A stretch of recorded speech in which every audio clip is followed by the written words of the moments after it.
અમારા જેવા ધારાસભ્ય નહીં હોય ચાલશે, પણ અધિકારી કર્મચારીના ફેક્ટરીના માલિક તૈયાર કરો. એ તૈયાર થયા હશે તો આ સમાજ બચી જશે. અને એ સત્તા, એક સત્તા એવી જોઈએ, જે હમણાં બળદેવજી વાત કરી કે એવી સત્તા નહીં જોઈએ કે જેમાં છૂટક પાવર હોય. તમને તો એવી સત્તાની જરૂર છે જ્યાં ફ્રીડમ વાળી સંપૂર્ણ સત્તા હશે તો જ આ સમાજનો ઉદ્ધાર થશે, બાકી નહીં થાય. અને એમાં તમને કદાચ ખબર પડે ના પડે હું શું કહેવા માંગુ. તમને કેવી સત્તા જોઈએ જે સત્તાથી તમારી તમામ જરૂરિયાતો પૂરી થાય, અને માફ કરજો સરકાર જોડે તમામ પાવર હોય. પણ આપણે તો રાજનીતિ કરી તો રાજનીતિ એ બરોબર નહીં કરી, ધંધો કર્યો તો ધંધો બરોબર નહીં કર્યો.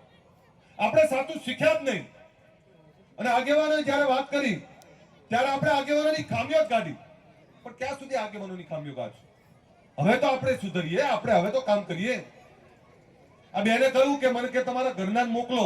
જો આજથી કહું છું મહિનાના 10 દિવસ એ ગામડાઓમાં પડી રહેશે, પણ તમારે તમારા ઘરના બહેનોને તો કાઢવા પડશે ને, બેઠેલા